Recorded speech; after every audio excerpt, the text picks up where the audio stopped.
అతనూరా police station పరిధిలో ఉన్నటువంటి రెడ్డి ఖానాపూర్ గ్రామ పంచాయతీ పరిధిలో భారతీయ జనతా పార్టీకి గత శాసనసభ ఎన్నికల్లో పార్లమెంటు ఎన్నికల లోపల బాగా లీడ్ వచ్చిందనేటువంటి ఒక అక్కసుతో టీఆర్ఎస్ పార్టీకి సంబంధించినటువంటి కొంతమంది ఆ గ్రామ పెద్దలు ఆ గ్రామంలో రెడ్డి ఖానాపూర్ వెల్ఫేర్ సొసైటీ పేరిట రెడ్డి ఖానాపూర్ సమితి పేరిట ఆ గ్రామంలో ఉన్నటువంటి 20 మంది యువకులు ముందుకొచ్చి ఆ గ్రామంలో ఎవరికైనా కష్టం వచ్చినా పెళ్లి వచ్చినా పేద విద్యార్థులు బాగా చదువుకుంటున్నా మనిషి కొంత ఆర్థిక సహాయం చేస్తూ పేద కుటుంబాలకి సాయం చేస్తూ గ్రామంలో అందరికీ తలలో నాలుకలాగా తిరుగుతూ ఉంటే పాత తరం నుంచి వచ్చినటువంటి కొంతమంది నాయకులు ఈ వ్యవస్థను జీర్ణించుకోలేక ఈ యువకులు భారతీయ జనతా పార్టీకి ఆ గ్రామంలో రోజు రోజుకు పెరుగుతున్న ఆదరణని తట్టుకోలేకుండా అతనూరా ఎస్ఐ గారితో కొల్లుడై తప్పుడు కేసులు పెట్టి తల బలిగితే 307 కాదట బొక్కలిరిగితే 307 అవుతుంది అని చెప్పి కొత్త భాష అని చెప్పి అతనూరా ఎస్ఐ గారు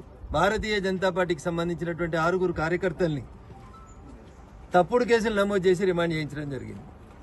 ఎవరికైతే పక్కబొక్కలు ఇరిగినాయి చావు బతుకులలో ఉన్నారని ఆరోపించినారో వాళ్ళందరూ ఈ 6 యువకుల్ని రిమాండ్ చేసిన గంట సేపట్లోనే వాళ్ళు వచ్చి రెడ్డి ఖానాపూర్లో తిరుగుతూ ఉన్నారు. ఈ విషయం వారికి ఎవరికి కూడా అర్థం కావట్లేదు. ఎవరు కూడా విషయాన్ని అర్థం చేసుకునేటువంటి పరిస్థితుల్లో లేరు. కాబట్టి దయచేసి నేను జిల్లా సూపరింటెండెంట్ ఆఫ్ పోలీస్ గారికి చేసేటువంటి విజ్ఞప్తి ఏంటంటే నిష్పక్షపాతమైనటువంటి విచారణ జరిపించండి. అతనూరా ఎస్ఐని వెంటనే అక్కడి నుంచి విధులలోంచి తొలగించండి.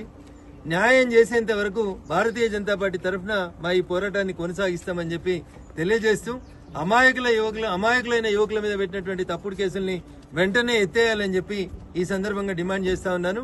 లేకపోతే ప్రత్యక్ష పోరాటానికి అతనూరా పోలీస్ స్టేషన్ దగ్గరికి పోయేందుకు కూడా సిద్ధంగా ఉన్నామని చెప్పి జిల్లా పోలీస్ యంత్రాంగానికి ఈ సందర్భంగా అప్పీల్ చేస్తా ఉన్నాం. Thank you.